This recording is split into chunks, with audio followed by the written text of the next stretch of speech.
tout simplement, vous mettez une musique que vous aimez, vous dansez dessus, ça va participer à réguler le système nerveux. Et je trouve que là, on a un moyen assez ludique, finalement, de pouvoir se faire du bien sans que ce soit trop contraignant. Aujourd'hui, on a le plaisir de recevoir Pascaline Lombroso qui a une approche hyper intéressante sur la ménopause et qui va rejoindre ce live tout de suite. Ce que j'ai beaucoup aimé dans ton livre, que j'ai enfin réussi à attaquer, c'est ce côté, cette approche très très globale que tu as eue. Voilà, ça mêle à la fois une approche, enfin, surtout je trouve presque très philosophique de la femme et de l'évolution de la femme avec des exercices très pratiques, de respiration, des exercices physiques. On est dans tout ce que j'aime, c'est-à-dire arrêter de confondre la ménopause et la vieillesse Mmh. et profiter de cette approche de la ménopause et finalement qui constitue une nouvelle phase de vie pour ne pas voilà, la confondre avec la fin de quelque chose, le vieillissement et en profiter pour revoir son hygiène de vie, la préparer au mieux comme tu dis et surtout mieux vivre sa féminité, mieux comprendre sa féminité au fond des choses. Peut-être que tu peux nous réexpliquer, te présenter un petit peu et nous réexpliquer la genèse de ce Très livre. bien. Oui, tout d'abord, merci vraiment. Je suis ravie d'être là avec toi. Donc moi, je suis naturopathe, praticienne de shiatsu depuis maintenant presque 15 ans. Et au début, j'accompagnais spécifiquement les femmes, j'accompagnais des hommes aussi, jusqu'à un moment où en fait je m'ennuyais. Je me suis dit, les hommes, ça me plaît pas de les accompagner, je m'ennuie. Moi, ce que j'aime, c'est la nature cyclique de la femme, savoir comment elle s'intègre dans sa nature cyclique. Donc la nature cyclique, c'est les hauts et les bas avec le cycle menstruel. Et lorsque j'ai terminé mes études de naturopathie, moi, il y a une phrase qui m'a vraiment marquée. Je l'écris dans le livre et puis je le dis assez souvent lorsque je fais des lives ou même des publications, c'est que une de mes enseignantes a dit, Mesdames, la ménopause ne vous tombe pas dessus comme ça, elle se prépare 10 ans avant. Et moi, j'avais 40 ans à l'époque et ça a vraiment résonné pour moi. D'abord parce que, en vrai, je n'en pouvais plus de mon cycle menstruel. J'étais à une époque de ma vie où je le subissais plutôt que je coopérais avec. Et donc, ça m'a demandé de me mettre en mouvement vers moi-même, en réalité, vers ma nature cyclique pour apprendre à mieux comprendre comment je fonctionnais au travers de ces différentes phases cycliques. Et c'est comme ça que naturellement, j'en suis venue à la ménopause. Parce que la ménopause, c'est la fin de cette période qui est entre, on va dire, 35 et 40 ans de notre vie, qui se surajoute à qui nous sommes à l'adolescence, avec les premières menstruations, et qui a une fin, et nous savons que ça a une fin, qui est la ménopause, qui correspond au dernier jour des menstruations. Et donc, pendant ces 10 ans, Ouais. enfin 10 ans, Ouais, voilà. C'est peu la période avant, parce que tu dis on sait que ça a une fin, on mais la réalité, sait que ça a c'est une que fin. la période, parce que souvent, il y a ces deux périodes. Il y a l'entrée en Mhm. puberté où il y a des cycles au début où c'est un petit peu long, donc ça on le sait, c'est acquis que pendant 3 4 ans c'est compliqué. Mais la période de préménopause, ménopause c'est 12 mois sans règles, il y a peu de femmes qui savent que ça peut être très compliqué, même d'un point de vue cycle irrégulier, enfin, voilà, beaucoup de choses qui peuvent être bouleversées dans l'équilibre de la femme et que ça commence souvent 10, 7 à 15 ans avant. Je vois des Ouais. petits commentaires, j'ai eu mes règles à 10 ans. Oh, j'ai pas vu tout le commentaire, on verra après, on essaiera de rebondir. Mais en tout cas, sachez qu'il n'y a aucun rapport aussi entre l'âge de la ménopause et l'âge des Non, premières. Très, non, très difficile. non. Beaucoup de croyances là-dessus. Et la seule chose qu'on peut faire pour évaluer l'âge de la ménopause à peu près, c'est un état des stocks folliculaires et encore. Oui, et puis peut-être par loyauté familiale, l'âge auquel notre mère a été ménopausée. Ça peut aussi donner une indication. Mais effectivement, il n'y a rien à voir entre l'âge auquel j'ai eu mes menstruations et l'âge auquel j'aurai ma ménopause.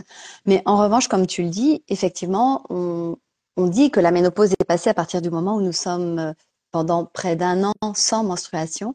Mais bien avant, il y a des choses qui se passent et sur lesquelles nous pouvons avoir une action. Parce que en réalité, il y a des piliers dans notre vie qui viennent soutenir l'équilibre hormonal. Et moi, c'est ça que j'aime accompagner. C'est comment je fais au mieux dans ma vie de tous les jours, dans mon quotidien, pour me soutenir moi-même. Et c'est comme reprendre la puissance sur son corps et comprendre que c'est pas à l'extérieur de nous que des réponses peuvent venir, même si des réponses peuvent venir de l'extérieur. Mais en tout cas, il y a vraiment tout ce cheminement à faire pour aller explorer, tiens, qu'est-ce que je peux faire par moi-même en peut-être me connaissant un peu mieux et puis en soutenant ces fameux piliers de l'équilibre hormonal. Donc pour moi, il y en a trois qui sont hyper importants. C'est le système nerveux, l'alimentation et le mouvement. Et si ces trois-là sont équilibrés, déjà, ça nous donne une bonne vision de, OK, qu'est-ce qui se passe réellement au niveau hormonal? Tout à fait. Non, non, on en revient toujours sur ces trois piliers. Je le dis tout le Hmm. temps, il y a pas de miracle, on apprend à se connaître, on apprend à connaître les micronutriments qui nous conviennent. Mais sans ce pilier, comme tu dis, reconnexion à soi via un exercice physique, tout dépend après des sensibilités des gens. Oui. La nutrition Et en général, hein, et puis, comme tu dis, la gestion du stress, hein, finalement, qui est hyper importante, à la respiration ou autre, il ne se passera pas grand-chose. Et je pense que c'est vraiment un exercice de reconquête de soi qui est hyper ouais. intéressant. Qu'est-ce qui t'a... J'aime. Est-ce que toi, tu avais touché au shiatsu, tu as touché donc à la naturopathie, donc tu étais déjà très armée. Qui t'a le plus marqué, qui changeait le plus vite dans la vie de ces femmes que tu accompagnais quand tu changeais un des curseurs? Quels sont les premiers conseils qui reviennent en général les plus- Le premier conseil, c'est l'alimentation. Parce que là, on a une action directe au quotidien et euh, c'est un peu obligatoire parce que l'alimentation, ça revient 3 fois par jour. Donc, on s'y attelle assez facilement parce que finalement, le mouvement, moi, je parle plus de mouvement que d'exercice physique parce que comme tu le disais, selon les sensibilités, il y a des personnes qui n'aiment pas faire de l'exercice physique. Pour moi, le mouvement, c'est comment je réintègre des moments où je bouge mon corps dans mon quotidien et qui sont relativement simples sans forcément y passer 1 heure. Mais l'alimentation, et donc évidemment, ça, on n'est pas obligé de le faire, c'est-à-dire que ça demande un peu d'y aller, alors que l'alimentation, nous sommes toutes en charge de nous nourrir tous les jours. Et ça a vraiment une influence directe sur comment je vais mieux me sentir. Tout simplement parce que déjà au niveau du système digestif, ça va aller mieux. Et si ça va mieux au niveau du système digestif, il y a énormément de choses qui vont être mieux assimilées. Parce que finalement, on a beau mettre des bons aliments dans notre assiette, si l'assimilation ne se fait pas bien, on peut ne pas voir de différence. Donc c'est tout un ensemble de choses qui sont à prendre en compte pour que, au-delà de l'alimentation, il y ait l'assimilation qui se fasse. système hormonal et système microbiote, enfin toute la partie flore en général de la peau et flore des selles sont très liées. Il y a même ce qu'on appelle l'œstrobiome, hein, c'est-à-dire que la métabolisation même des oestrogènes va dépendre aussi fortement de l'état de notre microbiote. Donc de toute Mais, façon, si les circuits ne fonctionnent pas, nous on parle beaucoup des intestins et du foie notamment, qui sont des grands organes de mm. stimulation du corps. Si cela ne fonctionne pas bien, c'est la base. Il faut vraiment voilà, nettoyer, retenir, parce que sinon l'assimilation et ou les toxines et donc l'inflammation de l'organisme ne pourront pas être régulées. Ouais. Et ça, c'est déjà, j'ai envie de dire, un énorme pan à Mm. prendre en considération.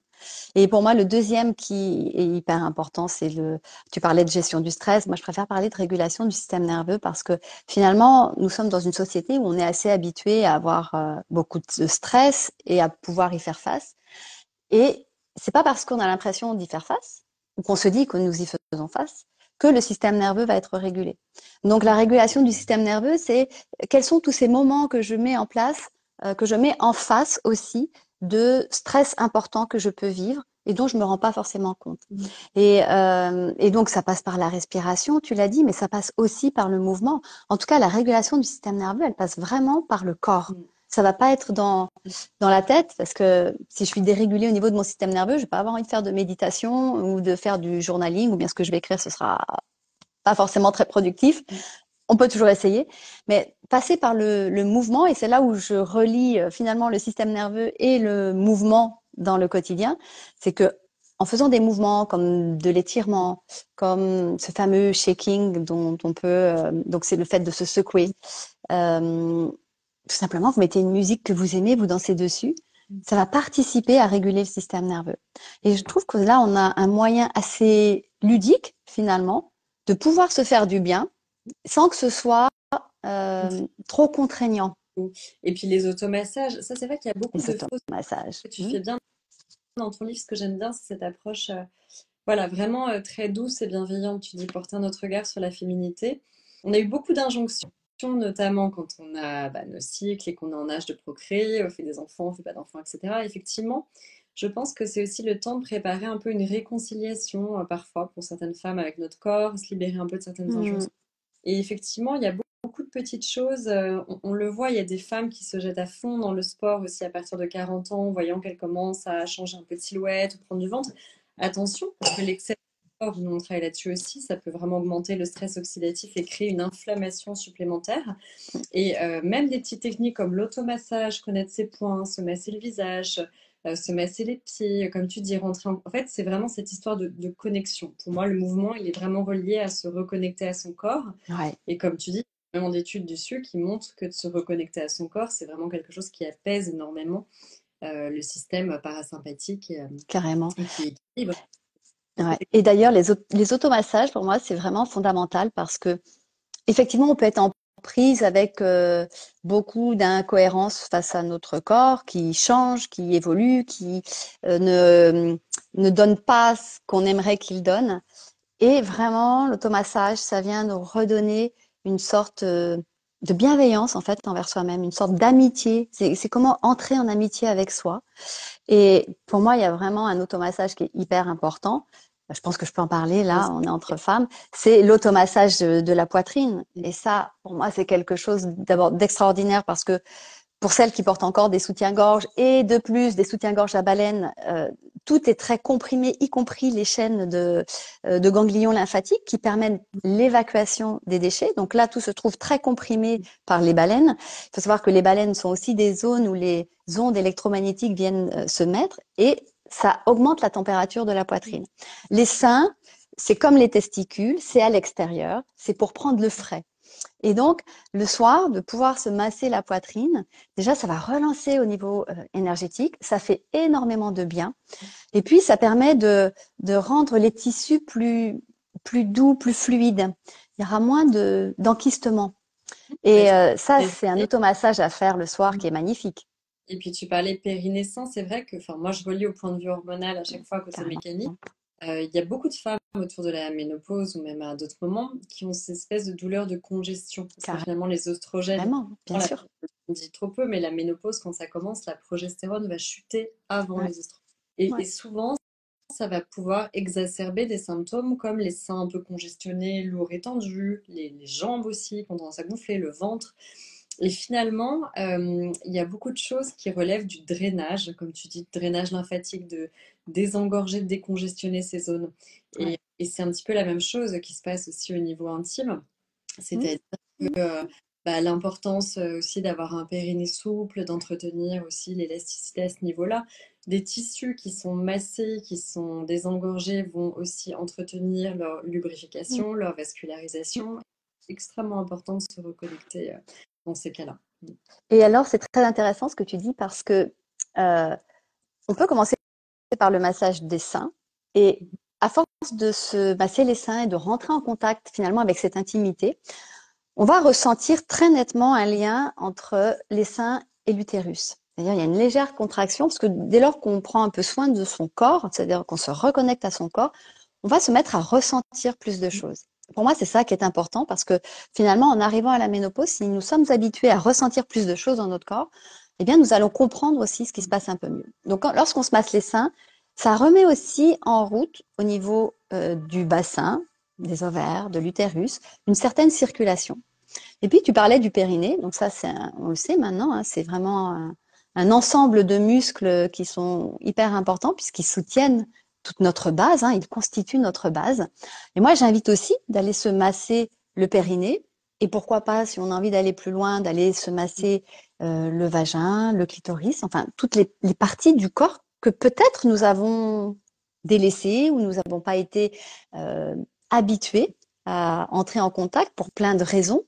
C'est aussi un moment à la ménopause de découvrir cette, si ça n'a pas été encore fait, bien sûr, mais il y a des femmes pour qui ça n'est pas le cas, cette intimité avec soi-même. Parce qu'il y a la sexualité partagée, mais il y a aussi cette sexualité avec soi et qui va permettre de pouvoir bénéficier de l'énergie sexuelle et de nous en servir comme une médecine. C'est-à-dire de demander à cette énergie sexuelle qui va être là, de pouvoir circuler dans le corps et d'aller là où il y a besoin. Et les liens mécaniques qui sont prouvées, hein. Tu parlais des liens entre, par exemple, Mhm. la protéine et bah, il y a un lien direct avec l'utérus. On sait que, par exemple, quand on allait, hein, ça Complète. stimule les utérus. Exactement. Ces Ouais. liens-là sont très, très établis et je rappelle à chaque fois que, bah, en fait, l'utérus, c'est un petit peu le centre de notre corps. Oui. Et effectivement, voilà, sans être du tout dans l'ésotérisme, en Non. fait, il y a beaucoup de choses un peu absurdes. Moi, je vois beaucoup de femmes, par exemple, qui ont subi des hystérectomies ou qui ont des fibromes, où ça va complètement déstabiliser la zone intime. Donc, même si on va dire à un certain stade, bon, bah voilà, ça ne relève pas de la chirurgie ou de la pathologie, ça va venir déséquilibrer complètement la zone. Donc, c'est extrêmement important dans ces cas-là d'aller voir aussi bah, déjà des choses d'ostéopathie. Tu parlais de Oui. chiatrie. Je sais qu'il y a des mutuelles hein, qui réfléchissent aujourd'hui pour les femmes, et notamment autour de cette périménopause, à justement améliorer ce confort-là à ce moment-là, parce que c'est vraiment un moment où il faut se reconnecter à son centre de gravité, à soi, et chacun avec sa sensibilité. Il n'y a aucune injonction, Mhm. mais le corps, c'est amusant parce que c'est la même chose. On parlait tout à l'heure de lubrification, d'hydratation. Bah, par exemple, de ne pas avoir de vie sexuelle, c'est pas très grave, tant qu'on garde un peu cette partie excitation, rapport à soi-même, qu'on peut se masser, il n'y a pas d'injonction à ça. Non. Mais si on perd le Ouais. contact avec son corps, si on perd le contact avec son désir, si on ne se touche plus, forcément, les zones du corps aussi, c'est très connu, les cellules de la peau ou les cellules de la muqueuse intime vont finalement perdre en sensibilité, en densité nerveuse, et donc on va perdre en lubrification naturelle. Donc le message, c'est vraiment garder le contact avec votre corps. Oui, parce que en plus, énergétiquement, une zone que l'on délaisse, ça devient une zone morte quelque part. Mais même, Et, et ça te crée des ruptures dans le mm, corps, des ruptures énergétiques. Et effectivement, ça n'a rien d'ésotérique de parler de l'utérus, puisque nous en avons un, que effectivement, c'est un de nos centres énergétiques les plus importants pour la femme. Il est pratiquement situé au niveau de notre centre de gravité. Et même pour les femmes qui n'ont plus d'utérus, parce que ça arrive, énergétiquement, il y a encore une présence. Donc, on peut très bien sentir des choses qui se passent dans le corps, même sans avoir l'organe. Bon, ça, moi, c'est l'énergétique chinoise qui me l'a appris au travers de l'apprentissage du shiatsu. Et d'ailleurs, tu me parlais de faire la genèse, je reviens un peu en arrière. Euh, Ce qui m'a mis aussi sur ce chemin de la ménopause plus positive et plus joyeuse, c'est parce que en énergétique chinoise, on parle de la ménopause comme le deuxième printemps de la femme, c'est-à-dire ce temps où la femme finalement devient complète, devient entière, et où elle va pouvoir développer tous ses potentiels, toute sa créativité. Et moi, c'est ça qu'en fait je cherchais. Je me suis dit comment je veux pouvoir passer ce moment-là le mieux possible. Je savais pas du tout comment ça allait se passer, hein. Je faisais des choses, mais en réalité, tant que nous ne l'avons pas traversé, on peut pas prédire ce qui va se passer. Mais moi, ce qui m'intéressait plus, c'était derrière, qu'est-ce qui va se passer réellement, quoi. C'est quoi ce deuxième printemps? Moi, c'était mm, ça que j'avais mm. envie de voir. Et ce deuxième printemps, cette notion du deuxième printemps m'a aussi énormément aidé à un peu tordre le cou à toutes ces injonctions sociétales qui sont que ben, la femme ne serait plus ou pas désirée après la ménopause, que elle devient invisible, que d'un seul coup elle devient vieille, et comme si la ménopause c'était le début du vieillissement, mais on commence à vieillir dès notre naissance. Donc non, la ménopause c'est pas le début du vieillissement, c'est le début d'un nouveau cycle, ça c'est sûr. Et moi je dis, on a redonné un renouveau, un nouveau souffle à cette existence. Et ce que j'aime dire, c'est que nous sommes plus fécondes pour l'humanité à la ménopause, mais nous devenons fécondes à nous-mêmes. Et c'est ça que nous avons à explorer. C'est-à-dire que, au-delà de tout ce qui est dit de nous, nous avons vraiment apporté un regard neutre et ne pas s'identifier à tout ce qui est dit. Et tu sais, tu peux pas savoir tout ce que j'entends que les femmes me partagent, qui leur sont dit par leurs médecins ou même par des sages-femmes et qui sont Et j'ai lu extrêmement humiliantes. Et que dans ton livre, quand il y a une gynécologue, une sage-femme qui dit que son vagin, c'est le musée Grévin. c'est horrible. Et Et la semaine dernière, j'étais à un déjeuner d'entrepreneurs et une femme avait mon livre entre les mains et elle me disait qu'elle était allée voir son médecin et elle lui dit qu'elle est probablement proche de la ménopause. Et il lui a dit, ah, ma petite dame, c'est un peu vulgaire, hein, mais je vais quand même le dire, ah, ma petite dame, votre mari ne va plus vouloir, je sais plus si c'est vouloir ou pouvoir vous baiser, il va falloir vous mettre des patchs partout. Ah, je suis toujours non, mais je suis sidérée parce que je me dis à quel point, un, c'est choquant et c'est violent. Et elle est restée figée dans ce qui a été dit. Elle se dit, mais ça y est, c'est la fin pour moi. En fait, mon mari va plus vouloir de moi. Et c'est Qu'est-ce que d'une je violence fais? incroyable. Et puis, Donc c'est d'une violence incroyable. nous, Et en questionnant beaucoup de gynécologues, on a eu aussi des approches assez douces et on a eu quand même, je ne citerai pas son nom par respect, mais un gynécologue qui me dit non, mais c'est très simple, il suffit de mettre toutes les femmes sous traitement hormonal. Et puis cette idée de traitement hormonal systématique, c'était vraiment déjà, il faut une béquille parce que vous êtes déficient, il vous manque quelque chose. Et pour diminuer ce risque de cancer, eh ben, on fait une ablation de l'utérus et systématique, et même peut-être des glandes mammaires pour celles qui sont à risque. Donc je dis en fait, on ampute deux parties essentielles connectées de la féminité, puis on met tout le monde sous traitement hormonal. Je ne suis pas du tout anti-traitement moi non hormonal hein, plus. dans certains cas, mais Mm. c'est cette pensée que systématiquement une béquille, et en plus on va vous amputer deux parties de la féminité, de ne raisonner que mécanique et de pas du tout penser, comme tu dis, à l'énergie globale du corps, ce que j'aime beaucoup dans ton livre, c'est un manque de bon sens terrible. Euh, Et puis, quelle violence, encore une fois, pour la femme et pour le féminin. Et c'est là, d'ailleurs, où d'un seul coup, on se dit, mais on nous ampute de ce qu'il y a de plus féminin en nous, c'est-à-dire notre poitrine, l'utérus qui a porté ou pas des enfants, peu importe, mais qui est l'endroit, en tout cas, où on peut se relier pour avoir cherché cette créativité. Parce que c'est aussi de cet endroit-là que part toute une partie de notre puissance. Mais là, ce que tu dis, je me dis, il y a vraiment du travail parce que, ok, on peut dire que le monde médical est ainsi fait qu'ils n'ont pas forcément la formation. Je suis très à l'aise d'en parler puisque mon mari est médecin, que je suis entourée de beaucoup de médecins dans ma famille. Mais aujourd'hui, on est en 2024. Je veux dire, il y a quand même des livres qui existent pour se dire, tiens, peut-être qu'une approche est différente. Et encore une fois, moi, le traitement hormonal, je suis ni pour ni contre. Ce qu'il faut, c'est que la personne, la femme, puisse le choisir en toute connaissance de cause et avec tout un spectre qui ouvre l'esprit et non pas qui l'enferme, parce que il y a beaucoup de gynécologues qui disent aussi, voilà, si vous le prenez pas, vous aurez ça, ça, ça, ça, ça. Et donc, ça vaut d'être vraiment bien ancré pour ne pas le prendre pour soi et se dire, mon Dieu, mais si je le prends pas, c'est la fin pour moi. Et encore une fois, ça se saurait si toutes les femmes qui prennent le traitement hormonal allaient bien. Et de la même manière, ça se saurait si toutes les femmes qui le prennent pas allaient non, bien aussi. Donc, c'est vraiment à il y a des ajuster risques et il y a des réajustements de santé liés à la complètement. ménopause.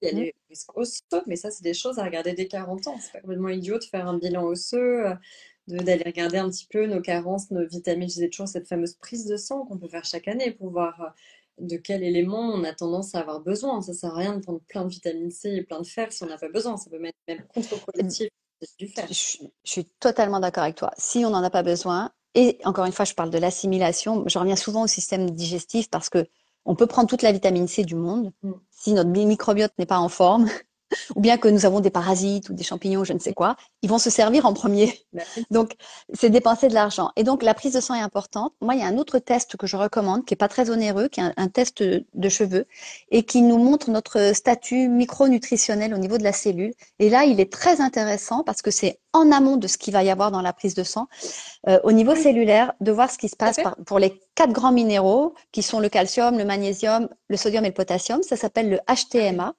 qui se fait auprès d'un laboratoire anglais qui coûte à peu près dans les 70 pounds, donc doit être dans les 60 euros, je sais pas enfin, quelle est la conversion, et qui nous renseigne aussi sur notre vitalité, le statut, encore une fois, cellulaire au niveau thyroïdien, au niveau surrénalien, au niveau de la glycémie.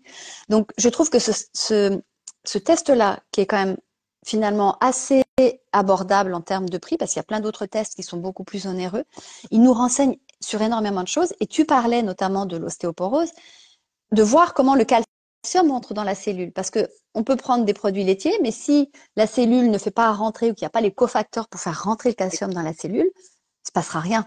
Donc c'est intéressant d'avoir, tu vois, ok, la prise de sang, mais d'aller aussi plus loin dans ce qui peut être testé pour bien avant d'arriver à la ménopause, se dire qu'est-ce que je mets en place Et pour puis, moi. moi, je recommande toujours, je ne sais pas si tu es d'accord, mais de soulager le foie, parce que je trouve que Ah c'est bah, un organe. bah oui, c'est Et de toute façon, bah, non, mais c'est mais silencieux, c'est le feu clair, je suis d'accord avec toi. qui a testé. Et finalement, je trouve que de se dire, bon, bah, on se fait un peu plus, on prend l'habitude de surconsommer un peu des aliments détoxifiants à partir d'un certain âge, voilà, de limiter l'alcool, de mettre même des tisanes de romarin, pissenlit, mais la détox, il y a peu de risque d'être trop détoxifié. Ouais.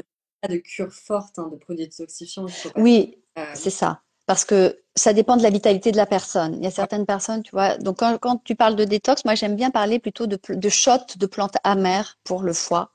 C'est vraiment, il adore ça, le foie. Et puisque tu parles du foie, il y a aussi, c'est pas valable pour tout le monde, mais moi je me rends compte qu'il y a beaucoup de femmes dans ce cas-là qui ont une hypochloridrie. C'est-à-dire que souvent on entend parler d'ulcères, de trop d'acidité dans l'estomac, mais il y a aussi le phénomène inverse qui est l'hypochloridrie, qui peut être en lien ou pas avec l'Helicobacter pylori, qui est cette bactérie qui pourrait empêcher qu'il y ait trop d'acidité gastrique.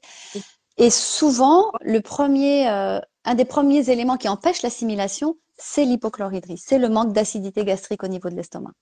Et comment tu le vois justement parce que en fait quand on est trop acide ça se voit, il y a des remontées acides, il y a des choses comme ça. Au niveau de l'hypochloridrie, comment ça se détecte? Il y a un test très simple à faire avec le bicarbonate de soude, Mhm. 3 jours de suite, de mettre une cuillère à café dans un tout petit peu Ouais. d'eau, de boire ça le matin à jeun et de voir au bout de combien de temps le premier eau Ah, arrive. oh, oui, c'est ça. Si c'est en moins de 2 minutes, c'est OK. Entre 2 et 5 minutes, on va commencer à s'y intéresser. C'est au-delà de 5 Ouais, minutes. ça Là, il y a un j'avais. problème. Et puis, moi, j'étais dans ce cas-là. Et moi, le premier eau était arrivé, mais je sais pas à quelle Mhm. heure de l'après-midi. Bon, OK. Et quand j'ai fait le test HTMA, le HTMA permet aussi de déterminer Ouais. ça. Donc, c'est venu confirmer ce que j'avais testé. Et ça, tout le monde peut le faire. C'est un test qui est très simple à Oui, faire sur 3 jours. c'est vrai que je l'avais dit sur l'acidité. En plus, c'est très intéressant pour corriger l'acidité quand on a trop, mais c'est aussi un détecteur dans l'autre sens. Exactement, exactement. Et ça, pour moi, c'est fondamental à faire parce que, encore une fois, je vois aussi des femmes qui font tout bien Mhm. et pour lesquelles ça va pas mieux. Mais il y a une exploration plus profonde et au moment de la préménopause, Mhm. où il y a beaucoup plus d'œstrogènes, mais j'ai envie de dire par déficience de progestérone, enfin en tout cas euh, à la préménopause et à la ménopause, on n'est pas sur les mêmes problématiques puisque à la préménopause, c'est ce chamboulement hormonal avec les ovaires qui répondent plus ou moins bien aux commandes du cerveau, on va dire, alors qu'à la ménopause, c'est l'arrêt Mhm. de tout ça, quoi. Mais à Euh, fois, ça dure jusqu'à 5 ans après la ménopause. Il peut encore y avoir des symptômes périménopause, c'est aussi peu connu, mais nous, ça arrive beaucoup. On a beaucoup de témoignages. Oui, pour moi, de ce que j'ai observé, c'est que entre 3 et 5 ans, on peut encore avoir des Ouais. inconforts en lien avec la ménopause. Mm. J'avais juste les petites questions pour pas oublier, pour une fois que je l'ai vu sur l'élixir détox, la ménopause. Donc, nous, on a fait un concentré de Mm. plantes avec du indolylméthane de brocoli, donc C'est qui est le seul qui a une parfait, bonne métabolisation des oestrogènes. Donc, qui est très important. complètement. C'est quelque chose de peu connu. Donc, pourquoi c'est intéressant à la ménopause? Parce qu'en fait, il y a une question. Alors, on ne détoxifie pas les hormones, hein, ça Mm. n'existe pas. Il y a beaucoup d'abus là-dessus. Par contre, on peut aider à la bonne métabolisation des Exactement. hormones. Notre Mm. point, il faut savoir que souvent on disait que les progestérones tombaient avant les oestrogènes. Or, on regarde toujours les hormones l'une par rapport à l'autre. Donc, en ménopause, c'est très peu connu parce qu'on a tendance à diaboliser en disant Madame, Mesdames, vous allez avoir beaucoup de maux parce que vous allez manquer d'oestrogènes. En fait, c'est pas tout à fait ça. Au début, on a trop d'oestrogènes. On a énormément de femmes en périménopause qui sont en situation de dominance oestrogénique. Donc, la dominance oestrogénique, les symptômes les plus courants, c'est justement cette congestion. J'ai les Mm. seins tendus que d'habitude, le ventre qui a tendance à gonfler, plus ballonné. C'est l'hormone qui gonfle et de l'accélération, irritabilité. Et à ce moment-là, il y a souvent trop d'œstrogènes circulant, particulièrement si on a une digestion un peu voilà, constipée ou si on a des problèmes de ce niveau-là. Exactement. Les oestrogènes qui sont dégradés par le foie ne vont pas réussir à être bien recyclés par le Mm. système digestif et Mm. donc vont circuler dans l'organisme. Donc ce n'est pas de la détoxification des oestrogènes, Mm. c'est assurer la bonne métabolisation naturelle par l'organisme des oestrogènes. Donc oui, c'est intéressant, surtout si vous avez des symptômes de dominance oestrogénique. Après, nous, c'est une détox très forte, très concentrée, donc à faire sur une courte période. Moi, j'aime bien faire des produits sur des durées où les gens se rendent compte tout de suite de l'effet. Ah tiens, j'ai une amélioration digestive, je me sens mieux, j'ai un regain d'énergie en 15 jours. Et en fait, il ne faut pas l'utiliser du tout en continu parce que c'est quand même, voilà, pour l'organisme, comme on dit, ça s'encadre, hein, une détox, et pour moi, ça se fait de manière Complètement. Ouais. brève.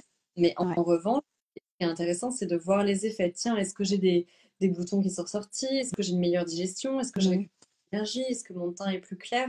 Ça, c'est des symptômes très clairs qui vont vous dire, ah, bah, le foie, les oestrogènes, il va falloir travailler ça dans la durée. Et je trouve que c'est très intéressant. Et je rebondis sur ce que tu dis. Effectivement, tu as tout à fait raison de le préciser parce que quand je vois dans les magazines à l'arrivée du Ouais. printemps ou après les fêtes, détox, détox, détox, pour moi, ça fait pas de sens. D'abord, arrêtons de mettre des Mm. toxiques. Et puis, tu parlais de la bonne métabolisation des oestrogènes. c'est tout à fait ça. Et il y a aussi, quand il y a trop d'œstrogène, c'est l'hormone évacuation. Et par exemple, la constipation Mm, remet mm. des oestrogènes en circulation. Tout à fait. Le fait de Ok. ne pas évacuer, Parce que les gens, bon, mais attendez, si je dosage, est-ce que ça veut dire que j'ai trop d'œstrogène, puis je prends le détox et j'en ai plus? Je fais, en fait, c'est beaucoup plus compliqué que ça. On vous dit juste qu'il y a plusieurs types d'œstrogènes. Il y a desœstrogènes de haut grade qui sont dégradés en oestrogènes de bas grade par le foie et qui sont faits pour être éliminés. Et s'ils ne sont mal éliminés par les selles, en fait, il y a des oestrogènes de bas grade qui vont circuler dans l'organisme alors qu'ils n'ont rien à y faire. Et ça va plutôt perturber la symphonie hormonale qu'autre chose. Ça ne se reflètera pas forcément dans le taux d'œstrogène directement et ça non, dépend du type d'œstrogène. On simplifie les discours parce que tout ça est extrêmement compliqué, mais oui, ce qu'il faut comprendre, c'est juste en fait aider le corps à donner un coup de pouce. La vie, l'état c'est général, ça. ce n'est pas un taux d'hormones. Les Non. endocrinos, c'est donc les docteurs des hormones, c'est vraiment une science de l'observation des symptômes avant tout. Il y a deux femmes qui ont exactement les mêmes taux d'oestrogène et de progestérone. Il y en a une qui va être au bout de sa vie, souffrir de bouffées de chaleur, et l'autre qui va se porter comme un charme. Donc il ne faut pas se fier trop à ça, il faut vraiment se connecter, comme l'explique Céline dans son livre, à son corps, ressentir, apprendre sur soi, sa biochimie, son métabolisme. Et alors, tu sais qu'il existe un test dont je n'ai plus le nom en Oui, tête, euh, Eugène, qui montre que on peut le voir au niveau génétique mhm, comment une femme métabolise ses oestrogènes tout à fait. et que effectivement nous ne sommes pas toutes Mhm, égales devant cette métabolisation, ce qui explique qu'à chaque femme il y a une ménopause qui va être différente. tout à fait.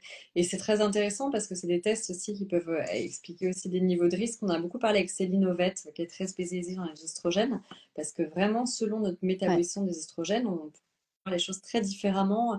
Des femmes qui ont tendance à avoir une dominance oestrogénique vont très mal supporter la bière ou des aliments très ouais, hyper-oestrogéniques, comme le soja, la bière ou autre. Donc, ouais, et ouais. encore, ça dépend aussi du microbiome. Donc, vraiment, il y a rien de mieux à faire que finalement rentrer en connexion avec soi, s'observer, observer ses cycles, faire quelques tests, éventuellement parler du test sanguin, Mmh, du test TMA mmh. dont on a parlé.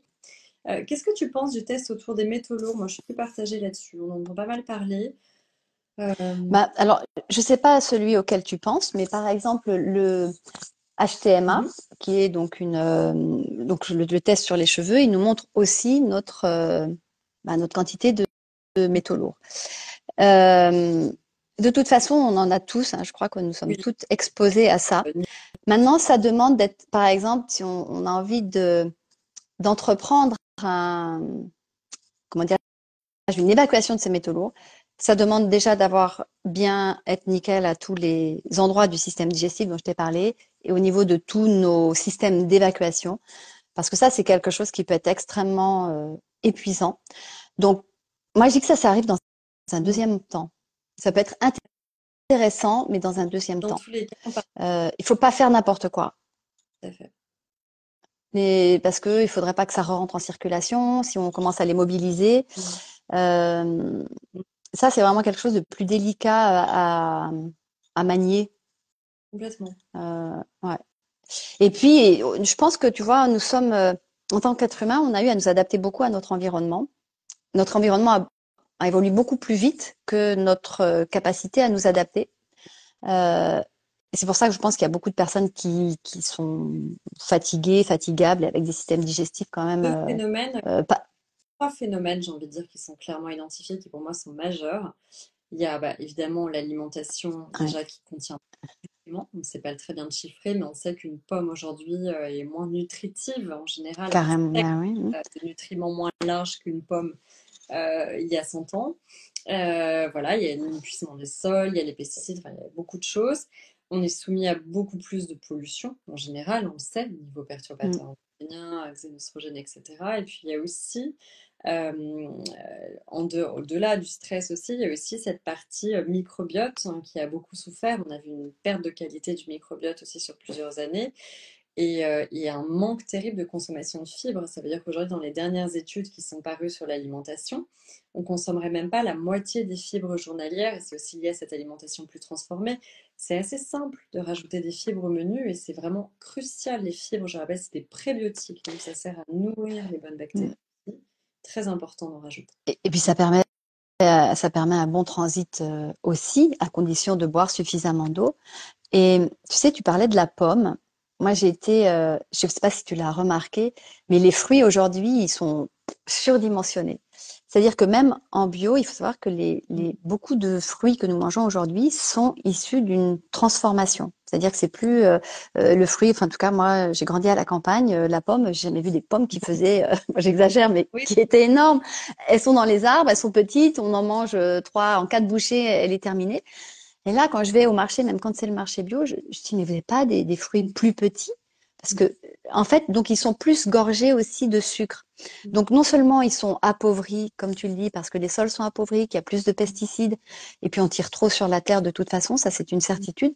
Mais en plus, ils ont été croisés pour être plus gros, plus juteux et contenant plus de sucre. Donc moi, quand tu parles des fibres, je suis tout à fait d'accord avec toi, mais je privilégie vraiment les fibres qui viennent des légumes, ouais, ouais. plutôt que les fibres qui viennent du sucre, qui viennent des fruits. Et puis aussi, Et comme tu le dis, il faut en rajouter. De toute façon, il n'y a pas l'assiette.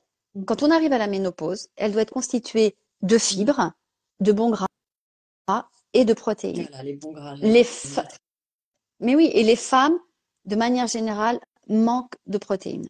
On mange pas assez de protéines parce que les pour protéines avoir notre végétales quantité de existent, hein, je redis, attention, les protéines, c'est vraiment, il y a beaucoup de protéines végétales très intéressantes en assimilation, hein. très Les intéressantes, si ce n'est que parfois elles ont un index glycémique plus élevé. Donc c'est ça aussi, il faut jouer avec son assiette de manière à lisser la glycémie parce que c'est aussi un des phénomènes que l'on rencontre à l'arrivée de la ménopause quand finalement il y a eu une alimentation un peu déséquilibrée pendant tant d'années. Euh, le métabolisme il réagit plus de la même manière et c'est très intéressant et très important de tendre à lisser notre glycémie sur la journée. et Donc les protéines végétales sont hyper intéressantes mais à bien manger avec des légumes. Voilà, ça, c'est hyper important de bien les mettre avec des fibres. Parce que quand tu parles ça va. aux édulcorants, hein, très attention aux édulcorants parce que là, pour le coup, non seulement ça trompe l'organisme, donc c'est délétère et en plus ça abîme beaucoup le microbiote. Il y a beaucoup d'édulcorants qui abîment le microbiote. Donc, et les produits ossementiers. Complètement. Puisque c'est de l'insuline dont on parle, en fait, ça l'amène à être sécrétée parce qu'on reconnaît, mais elle reconnaît rien, en fait. Et donc, de se retrouver constamment avec, de remettre en route cette insuline, c'est ce qui vient vraiment aussi perturber tout le métabolisme. Donc, il y a des choses vraiment très simples pour moi, c'est de commencer, parce que très souvent en France, on commence par le petit déjeuner avec le pain à la confiture. Enfin, je sais pas pour toi, moi plus du tout, ça fait longtemps, mais en tout cas de commencer par un petit déjeuner à base de protéines, Un œuf, bah, par exemple. un œuf, une tranche de truite fumée, un avocat. Après, bon, pour les plus ambitieuses, pourquoi pas des anchois, des sardines. C'est tout à fait faisable. Et ça va venir. Moi, j'invite vraiment à le tester parce qu'il faut le tester pour. On a beaucoup. Encore une fois, je parle beaucoup d'expérimentation dans mon ouvrage. Il faut vraiment le tester pour voir ce que ça fait. Mais c'est de commencer par des protéines et des fibres au petit déjeuner. Mais ça vient caler tout de suite la journée et ça. Pas de coup de Parce que si on commence, matinée. il n'y a pas de coup de pompe. Et si on commence par beaucoup de sucre, en fait, ça vient nous mettre notre besoin en niveau de sucre pour la journée. Donc, commençons déjà par quelque chose qui va moins nous tenter par le sucre, quitte à en prendre un petit peu après. Mais vraiment de commencer par un petit déjeuner à base de protéines, c'est très intéressant quand on est dans cette période de périménopause et de ménopause et même après. Ça Ouais, le entretient sucre, la forme aussi, ça entretient l'énergie, ça redonne de l'énergie. tout à fait. Alors que le sucre donne une énergie très artificielle et puis attention aussi, je le dis souvent, mais attention aux excitants. On ne tolère plus du tout les excitants de la même Alors, manière. Femmes qui ont des témoignages en disant bah finalement bah, maintenant dès que je prends un verre d'alcool ça me donne une bouffée de chaleur ou une sueur nocturne. Le café que j'ai très bien toléré tous les jours de ma vie pendant 20 ans et ben en fait je commence à plus le tolérer de la même manière. Oui, des choses changent, on passe à un nouvel état d'équilibre, donc c'est là où il faut s'observer et puis voir ce qui va mieux. Et le café peut passer mieux sous forme de chicorée quand on rajoute des fibres, enfin il y a plein de solutions alternatives mais il faut prendre le temps de s'observer. oui, surtout que, en plus, ce qui est vrai à un instant T ne le sera peut-être plus Et un an ou 2 ans plus tard. Et concernant l'alcool, moi, c'est très intéressant parce que je, moi, j'aimais bien boire un bon verre de vin. euh, et, mais là, j'ai en fait arrêté complètement depuis maintenant presque 2 ans. Dans 4 ans, c'était 2021, ma décision radicale d'arrêter. Donc ça va faire 3 ans. euh, parce que d'abord, ça m'empêchait de dormir complètement. Ouais. Et puis, je sentais que je m'empoisonnais, en fait.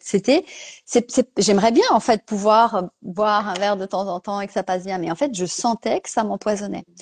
Et, et je sais que c'est une des choses, pour beaucoup de femmes, euh, et là, on n'est pas du tout dans de l'alcoolisme, hein, Mm. où c'est difficile à lâcher parce que c'est vrai que c'est sympa. Mm. Un verre de vin de Alors, temps en temps, c'est ça très peut agréable, voilà. calmer le système nerveux, parce que ça peut être Mais décontractant c'est carrément et préparer. décontractant, bien sûr. Et moi, j'ai une cliente qui m'a apporté ce témoignage la semaine dernière que elle avait décidé là d'arrêter parce qu'elle avait continué de garder l'alcool et que ça avait changé sa vie. Mm. Elle dormait mieux, elle avait moins de bouffées de chaleur, et elle se Excellent. sentait avec une meilleure énergie. Donc, l'alcool, de toute façon, ça reste, même si ça apporte du plaisir, ça reste un toxique. Voilà, c'est partie des toxiques qu'on peut éviter. Mm. Euh, mais c'est vraiment un choix, je vois pour beaucoup de femmes, c'est pas facile c'est pas facile de l'arrêter. Et puis il y en a où ça continue à bien passer, hein. Je dis, c'est vraiment Et propre à puis chaque. il y en a. Bon, bah écoute, je sais pas si tu as quelque chose à rajouter. En tout cas, moi, je trouve ça voilà, très non, je vous recommande vivement ce livre. Donc, je rappelle qu'on fera voilà, gagner en commentaire.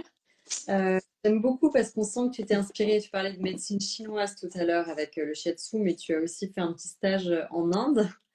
Euh, et résultat, je trouve que tu as vraiment voilà, une vision extrêmement complète. C'est plus une expérience de vie avec voilà, une sagesse sur plein de symboles, de connexion à soi, en fait, que tu nous rappelles dedans. Donc, c'est une approche qui est vraiment très pragmatique et presque Et, finalité, je trouve. oui. Et ce que je pourrais rajouter, moi, s'il y a un point que chaque femme peut déjà commencer à observer, c'est toutes ces injonctions et attentes qui sont sur elle. Et comment se dire, tiens, mais est-ce que ça, c'est vraiment moi qui en ai envie ou pas? Est-ce que ce qui est dit là ou pas de moi, j'ai envie de le prendre pour moi ou pas? Et ça, c'est des choses qu'on peut faire. À la limite, déjà, on commence par ça. D'abord, ça active notre curiosité et c'est juste hyper intéressant parce qu'après, on voit tous les travers de notre société sur les Oui, femmes. puis Et c'est très drôle. C'est drôle. En fait, faut pas le fait. prendre. Bon, au départ, ça m'a beaucoup énervé. Maintenant, je le prends sur le ton de l'humour. Et je me dis, mais vraiment. Donc, et je répète toujours que nous sommes la société et que nous avons, nous aussi, à montrer autre chose et à montrer que nous pouvons exister avec notre préménopause, avec notre ménopause et que ça va bien se passer. Mais tu sais, tu parles des injonctions, ça m'a été hommes et femmes aussi, hein. Les hommes, on en parle peu, mais ils ont aussi beaucoup d'injonctions. Et je pense qu'on gagne tout à nous à se reconnecter à la fois à notre féminité et notre masculinité, et vice-versa pour les hommes. Il y a vraiment quelque chose d'assez marquant aujourd'hui sur voilà, ce côté, cette approche patriarcale qui vaut autant nuit aux hommes qu'aux femmes, je Mm. pense. In fine. Alors, je vais répondre à une question qui est très intéressante. C'est, on me demande ce que je prends quand je suis à un apéro. Ah oui, Alors, ce que je prends quand je suis à un apéro, euh, quand j'ai pas trop le choix, en fait, souvent, parce que là, j'essaye de me remémorer les derniers apéros où je suis allée, je passe au large des jus de fruits. Hein. Faut surtout pas les jus de fruits, ça c'est pas bon du tout. C'est plein de sucre et souvent ils sont pas de très bonne qualité. Mais moi, ce que j'aime bien prendre, il m'arrive encore de boire une gorgée de champagne. Mais quand je bois pas d'alcool, je prends souvent maintenant il y a les gens ont ce qu'on appelle le ginger, c'est-à-dire si on aime le gingembre, il y a du gingembre en Jimmer, concentré avec de l'eau ouais. pétillante. Moi, je trouve ça délicieux. Ou je demande de rajouter de la menthe ou du citron. Et alors, quand je suis chez moi, j'ai acheté un flacon sans alcool. Je pourrais mettre le nom si ça vous intéresse. Il y a deux parfums. Il y en a un que j'adore, qui est un peu à base de gentiane. Et je rajoute, je fais donc un flacon je mettrai en commentaire le nom, parce que c'est délicieux. Donc un flacon de ça, un demi-flacon d'un vinaigre de cidre que j'ai fabriqué moi-même et un peu de limonade. Et alors là, ça c'est délicieux. Moi, à la limite, je préfère ça de l'alcool. Sinon, ça peut être le kombucha si vous êtes chez vous. Et alors, il existe un kombucha rosé que vous pouvez mettre. Moi, je bois toujours dans des super verres. Hein. C'est-à-dire, c'est pas parce que je bois pas d'alcool que je prends pas la magnifique coupe à champagne. Je prends des super verres. Donc, je peux mettre mon kombucha rosé dans une coupe à champagne. Moi, c'est beaucoup ça. Ça peut être le kéfir, le kombucha, ou bien alors ce fameux cocktail que je me prépare moi-même. ou alors l'eau pétillante avec du ginger. Et en fait, c'est vraiment une habitude. Parce que moi aussi, au début, je me suis dit, bon mince, surtout quand nous sommes dans une société où l'apéro, quand Mm. je dis que je prends pas d'alcool, on me dit, ah ouais, t'es pas drôle. Mais, comme si il fallait boire pour être drôle. Donc, il y a vraiment toute une éducation, une pédagogie à faire. Dire, ouais, je peux être très drôle en buvant aussi pas d'alcool. Et, et c'est là où ben, toutes les attentes et les injonctions que la société nous renvoie, ça peut être aussi dans le cercle proche et tout simplement expliquer. Et maintenant, je dis, ben non, moi, ça m'empêche de dormir. J'ai pas du tout envie Non, puis de me retrouver avec c'est le beaucoup lendemain pas pouvoir rien faire. de sans alcool. Moi, j'ai des super copines entrepreneuses qui développent ça. Il y a la vie, il y a l'alchimiste, et Et, comme des vins sans alcool, des gimbers, comme tu notais, JNPR. Enfin, on mettra des noms en commentaire. exactement. Mais Tu pourras les mettre en commentaire parce que moi, je trouve que c'est des excellentes alternatives. C'est délicieux. mm, Et franchement, je vois en fait, on se sépare de l'alcool quand on a plus de désagréments que de mm, plaisir. Tant qu'on a plus de plaisir à boire que de désagréments, c'est difficile d'arrêter. Mais quand il y a plus de désagréments que de plaisir, ça devient très facile. Et moi, j'en étais là, c'est-à-dire que j'avais voilà, tous les désagréments en lien avec l'alcool, et puis je ressentais même des débuts d'hypertension artérielle. C'est-à-dire j'avais mal à la tête, je commençais à saigner du nez, des palpitations. Et ces jours-là, j'ai dit non, stop, ça passera pas par moi. Donc c'est pour ça que j'ai eu une décision mm. radicale, c'est que c'est venu impacter ma santé en fait directement. Et, et d'ailleurs, c'est comme pour tout, hein, on commence à bouger quand ce qui nous faisait plaisir ou ce qui nous faisait du bien, eh bien, ça rentre dans la case plus d'inconfort que de plaisir. Je Bon, sais ben, pas s'il y a d'autres questions. en tout cas, Non. n'hésitez pas à poser vos questions même après, parce que de toute façon, on va poster le replay sur nos comptes, donc vous pourrez tout à fait poser vos questions, puis on y répondra avec plaisir. Et puis voilà, je vous recommande voilà, une dernière fois ce livre. Je vous rappelle que voilà, si vous laissez des commentaires ou des questions, on tirera au sort dans une semaine à 10 jours. Voilà, quelqu'un qui gagnera le livre de Pascaline, donc Ménopause, Métamorphose, un livre super bienveillant pour les femmes en général et qui Mm. sur la ménopause. Et puis voilà, nous, on vous offre avec plaisir un duo de compléments alimentaires à tester pour des femmes qui souffriraient potentiellement d'inconfort pendant cette période un peu challengeante pour l'organisme, même si c'est pas le lot de toutes Mm. et qu'on peut très bien la vivre en Ouais. le terrain. Voilà, et En tout bien cas, merci beaucoup, Caroline. Merci infiniment et merci à toutes les personnes qui étaient là et à celles qui regarderont le replay. un Merci beaucoup. mantra d'inspiration pour la fin en ce début d'année, une phrase qui t'a guidée. Ah, moi, une phrase qui m'a guidée. Attends, j'en ai plusieurs. J'aurais dû la préparer. Moi, c'est vraiment, en fait, ce qui me guide aujourd'hui, c'est que je me dis que tout est possible. Et ce qui m'a, bon, après, tu t'as vraiment envie que je reparte sur quelque chose? Moi, ce qui me guide, c'est que, alors, ce qui m'a guidée, pourquoi? Non, la raison pour laquelle j'en suis là aujourd'hui, parce que ça n'a pas toujours été le cas, c'est le jour où j'ai compris l'épigénétique. Tu vois, je t'avais dit. Et que donc, de comprendre que finalement, la vie, c'était 360 degrés et que j'avais une influence sur tout ce que je mettais en place dans ma vie. Donc, c'est qu'est-ce qui n'est pas possible? Et tant que je ne sais pas si c'est pas possible, bah, j'essaye. Ouais, tout à fait d'accord. Mais tu sais, moi, j'ai mis beaucoup de temps à comprendre cette influence sur les hormones. Pour moi, c'était un truc qui était médical, qui était complètement délégué de son corps. Hein. Quand on prend la pilule, on a Mm. un peu ce sentiment. Et quand je me suis rendu compte en question des gens que bah, ça dépendait à plus de 2 tiers de notre équilibre de vie, au-delà de la Ouais. génétique et tout, je me suis dit, mais en fait, c'est dingue.